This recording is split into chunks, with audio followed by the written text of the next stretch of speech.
सुस्तलवारी लचुस्तलवारी हथखड़ी करते हैं ये पांजा परवार संता जी कबूल में गोट में हुजूर जा शिखाए हथखड़ी करते हैं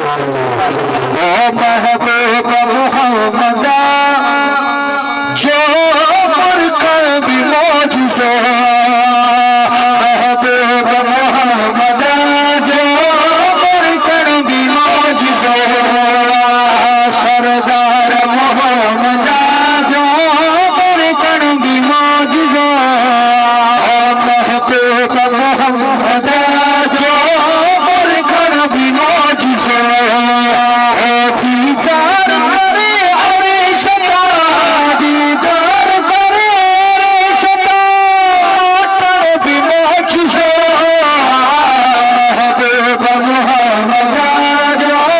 पर कर भी मौजूदा सरदार मोहम्मद जो पर कर भी मौजूदा श्रृंगार की सवार की तरफा खुदा जे आयो श्रृंगार की सवार की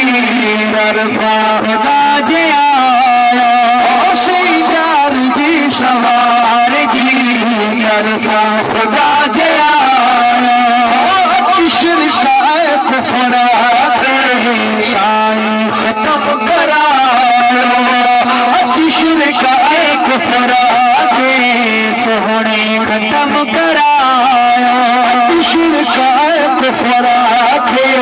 साईं खत्म करायो रब सा मुझे हबीब जो रब सा मुझे हबीब जो मिलने भी मौजूदा महबूब मोहम्मद जो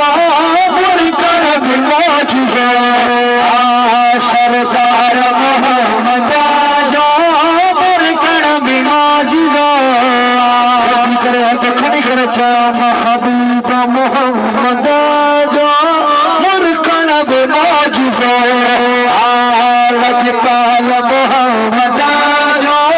मुरकर भी मौजूदा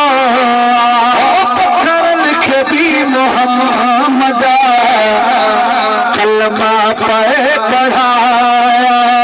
पत्थर लिखे भी मोहम्मद कलमा पे पढ़ाया महबूब जे अज्ञान से शासन सिर झुकाया खड़ी करे चो सुभान अल्लाह सरदार जे अज्ञान से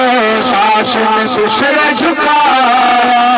पत्थर लिखे भी मोहम्मद कलमा पे पढ़ाया महबूब जे अज्ञान से शासन सिर झुकाया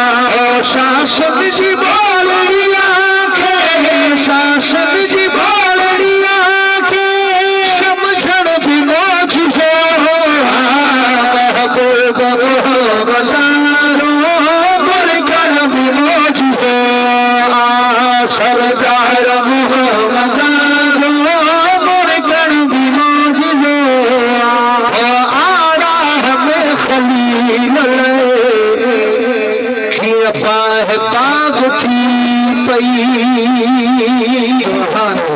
आराह में खलील की अपाह पाग की आराह में खलील की अपाह पाग की